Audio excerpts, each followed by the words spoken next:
معروف ادیب، شاعر، افسانہ نگار، صحافی، مدیر اور کالم نگار احمد ندیم قاسمی کا شمار ترقی پسند تحریک سے وابستہ نمایاں مصنفین میں ہوتا تھا اور اسی وجہ سے 2 مرتبہ گرفتار بھی ہوئے اور پابند سلاسل بھی رہے۔ دھیمے لہجے اور سنجیدہ شخصیت والے قاسمی صاحب نے اپنی 90 سالہ زندگی میں 50 سے زائد کتابیں تصنیف کی۔ پاکستانی ادب کی ہمہ جہت ادبی شخصیات میں شمار ہونے والے احمد ندیم قاسمی ایک بے مثل شاعر بھی تھے، جبکہ ان کے قلم سے نکلے ہوئے افسانوں نے اردو فکشن پر بھی گہرے نقوش چھوڑے ہیں۔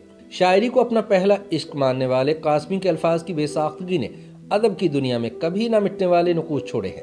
20 نومبر سن 1916 کو ضلع خوشاب میں پیر غلام نبی کے گھر پیدا ہونے والے احمد ندیم قاسمی کا اصل نام احمد شاہ تھا۔ گورنمنٹ اسکول کیمل پور میں ابتدائی تعلیم کے بعد سن 1931 میں گورنمنٹ ہائی اسکول شیخو پورہ سے میٹرک اور سن 1935 میں صادق ایجرٹن کالج بہاولپور سے BA کیا۔ قاسمی صاحب کی ابتدائی زندگی کافی مشکلات بھری تھی۔ جب وہ اپنے آبائی گاؤں کو خیر بات کہہ کر لاہور پہنچے تو ان کی گزر بسر کا کوئی سہارا نہ تھا۔ کئی بار فاقہ کشی کی بھی نوبت آئی، لیکن ان کی غیرت نے کسی کو اپنے احوال سے باخبر کرنے سے انہیں باز رکھا۔ انہی دنوں ان کی ملاقات اختر شیرانی سے ہوئی، جنہوں نے قاسمی کو لاہور میں سیٹل کرنے میں کافی مدد کی۔ قاسمی بھی اختر شیرانی کی شاعری کے گرویدہ تو پہلے ہی سے تھے، لیکن ان کے مشفقانہ رویے نے قاسمی صاحب کو ان سے شخصی طور پر بھی بہت قریب کر دیا۔ یاد رہے کہ اختر شیرانی اپنی کثرت معنوشی کی وجہ سے جانے جاتے تھے، لیکن ان کے ساتھ خاصا وقت گزارنے کے باوجود احمد ندیم قاسمی نے کبھی بھی شراب کو ہاتھ نہیں لگایا اور نہ ہی ان کی طبیعت میں لاابالی پن آیا۔ اس سے ان کے مزاج کی استقامت اور خود پر قابو رکھنے کی صلاحیت کا اندازہ ہوتا ہے۔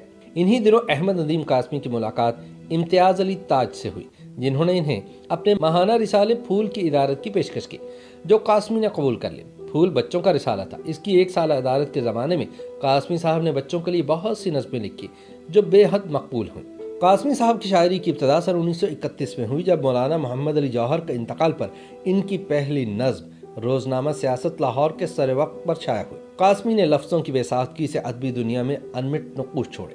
سعادت حسن منٹو، راجندر سنگھ بیدی، کرشن چندر، عصمت چغتائی اور غلام عباس جیسے افسانہ نگاروں اور چوٹی کے ہم اثر شعراء کی موجودگی میں ان دونوں اصناف اپنی پہچان بنانا معمولی بات نہیں تھی۔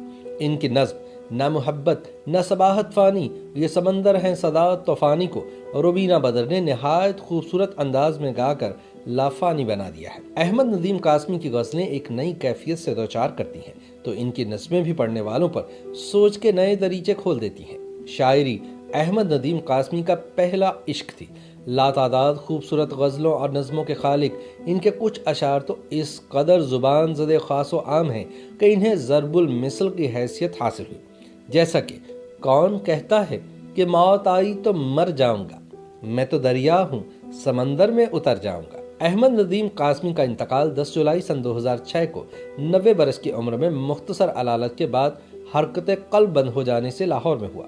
ان کی گراں قدر خدمات کے اعتراف میں انہیں ستارہ امتیاز سے نوازا گیا۔ تمام عمر قلم کی خدمت کرنے والے قاسمی صاحب نے 50 سے زائد کتب، 17 افسانوی مجموعے اور 6 شعری مجموعے لکھے۔ تنقید و تحقیق کی 3 کتابوں کے علاوہ ترتیب و ترجمہ کی 6 کتابیں اور بچوں کے لیے بھی بہت کچھ لکھا، جس کا انتخاب 3 کتابوں کی صورت شائع ہوا۔ بھارتی فلم انڈسٹری کے کئی سپر ہٹ گانے لکھنے والے مقبول ترین شاعر گلزار احمد ندیم قاسمی کو اپنا استاد مانتے تھے اور ان کی وفات پر گلزار ہی کی کہی گئی نظم بابا واقعی انہیں خراج عقیدت پیش کرنے کا حق ادا کر دیتی ہے۔